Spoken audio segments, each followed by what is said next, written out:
भक्ति रसबोधिनी टीका भक्तमाल जी का विस्तारीकरण वो किया हमारे श्री राधारमणीय संप्रदाय के पूज्य श्री प्रियादास जी महाराज। ये बातें आपको समझना इसलिए, ये हमारे लिए जरूरी है, आप समझो मत समझो, आप हमारे लिए जरूरी इसलिए हम सब बोल रहे हैं। नाभा जी ने तो केवल 6 पंक्तियों में छप्पे कहा भक्तों का। जब श्री नाभा जी भगवत धाम को प्रस्थान कर गए, उनके मन में क्षोभ था। भगवत धाम जाने के बाद में भी मन में ऐसी पीड़ा की अभी हम और विस्तृत व्याख्या नहीं कर पाए। बहुत ध्यानपूर्वक सुनो, हमें और विस्तृत लिखना था, और विस्तृत व्याख्या हम नहीं कर पाए भक्तों की। भगवान मन का भाव समझ गए, बोले नाभा जी क्या बात है, क्यों उदास हो? बोले कि आपके भक्तों का चरित्र लिख के आए, पर हम चाहते हैं कि और विस्तृत करना था। इतना हुआ प्रचार प्रसार, इतना नहीं हो पाया जितना होना चाहिए। तब ठाकुर जी ने कृपा की, बोले कि तो फिर कृपा करो, किसी भक्त को चुन लो और चुन करके उसके ऊपर अनुग्रह करके उससे भाव करवाओ।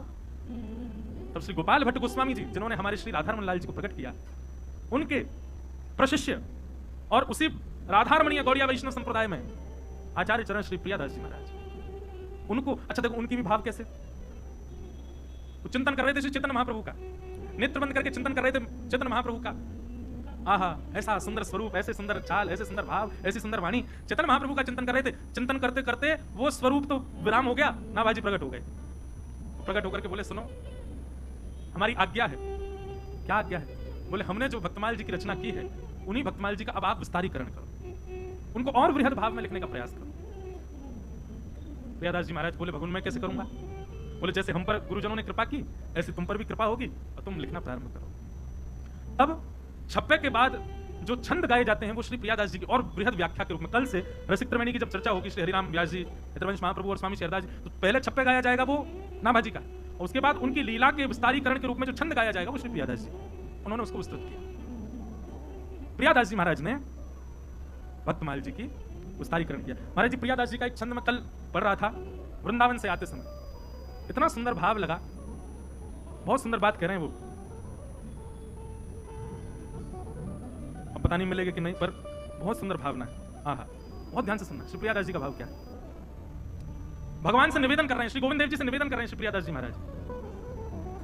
अग्नि जरावो लेके जल में बुड़ावो, भावे सूली पे चढ़ावो, घोरी करल पेवाई में, बिच्छू कटवावो, कोटि सांप लपटावो, हाथी आगे डरवावो, इति भीत उपजाई, सिंह पे खवावो, चाहो भूमि गढ़वावो, तीखी अनिविध वावो, मोहे दुख नहीं पाई, ब्रज जन प्राण कान बात यह कान करो, भक्त सो विमुख ताको मुख ना देखाई। बहुत समझ में आई जो ताली बजा रहे हो? थोड़ी थोड़ी है। ठाकुर जी से निवेदन कर रहे हैं। अरे भाई, निवेदन के रूप में ठाकुर जी मांगे होते, ठाकुर जी की भक्ति मांगे। प्रियादास जी क्या मांग रहे हैं?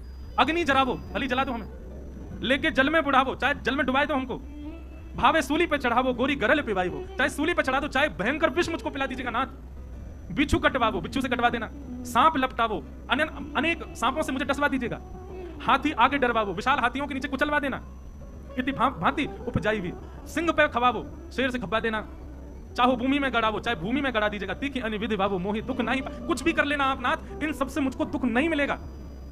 भगवान बोले तो फिर अंतिम शब्द भी कितने सुंदर हैं, ब्रज जन प्राण कान बात यह कान करो, हे ब्रजवासियों के प्राणनाथ, ब्रज जन प्रियतम बाल मुकुंदम राधारमणम, हे ब्रजवासियों के प्राणनाथ, ब्रज जन प्राण कान बात यह कान करो, भक्त सो विमुखता को मुख ना देखाए। भगवत विमुख का मुझको दर्शन ना हो, ऐसा नहीं कह रहे हैं। जो भक्तों से विमुख है, जो भक्तों की सेवा नहीं करता, जो रसिक जनों की सेवा नहीं करता, जो भक्तों के भाव में जिसकी प्रीति नहीं है, उसका मुझे मुख कभी मत दिखाना, नहीं तो नाथ बहुत पीड़ा होगी मुझे। ऐसे भक्तमाल के श्रोता तो श्री ठाकुर जी हैं। हमारे पूज्य श्री मलुपीड़ वाले महाराज जी एक बार सुना रहे थे, श्री गणेश दास जी महाराज, बड़े भक्तमाली जी महाराज की कथा थी, और आयोजक जो थे उन्होंने ओरछा राम राजा सरकार को निमंत्रित किया। ओरछा में राम जी के मंदिर में गए बड़े भाव से, और निमंत्रण देके आए, बोले जय जय, भक्तमाल जी कथा हो रही है, वृंदावन से भक्तमाली जी आए, आप सियाजू के सहित लक्ष्मण जी के भरत भैया को लेकर आई हो, और अपने छोटे भैया सवन को लेकर के आप पधारो। निमंत्रण देकर के गए। निमंत्रण कैसे स्वीकार किया ठाकुर जी ने? अब उस भक्त ने राम जी को निमंत्रित किया, रात्रि स्वप्न में उनको दिखाई दे रहा कि सुंदर श्वेत हाथी के ऊपर श्री राम राजा सरकार विराजमान है, बगल में किशोरी जी बैठी हैं, पीछे लखनलाल जी, भरत जी, शत्रुघ्न जी, सब लोग महाराज अपने अपने साधनों पर बैठ करके विशाल अयोध्या की पूरी सेना लेकर के और सब भक्तजनों को लेकर के जा रहे हैं। तभी किसी ने राम जी से पूछा, स्वप्न में ही देखा उन्होंने, अरे जय जय कहाँ जा रहे हो? तब राम जी कह रहे हैं पास के गांव में भक्तमाल जी हो रही हैं, सब सुनने जा रहे हैं, हमको निमंत्रण देकर के गए। उसी भक्त को स्वप्न में दर्शन हुआ। अब चलो ठीक है, उसने निमंत्रण दिया तो साइकोलॉजिकली उसको स्वप्न आ गया होगा। दूसरे दिन उसने जब ये बात भक्तमाली जी को जाकर के कही कि महाराज जी कल मैंने निमंत्रण दिया राम जी को, राम राजा सरकार को, स्वप्न में ऐसा दर्शन हुआ कि ठाकुर जी श्वेत गज पर विराजमान होकर आए। भक्तमाली जी महाराज के नेत्र सजल हो गए, बोले बोले ठीक ऐसा ही स्वप्न हमको आया कि ठाकुर जी, सियाजू, लखन भैया, भरत जी, शत्रुघ्न जी महाराज सब अयोध्यावासी और श्रोतागणों के सहित भक्तमाल कथा सुनने के लिए आ रहे हैं। दोनों श्रोता और व्यास को एक साथ एक ही स्वप्न देकर के ठाकुर जी ने प्रमाणित किया कि भक्तमाल के श्रोता तो हम ही हैं। और ठाकुर जी अकेले नाम है कथा सुन रहे, दल बल परिवार के सहित आते हैं, सबन को लेके गए भक्तमाल की कथा।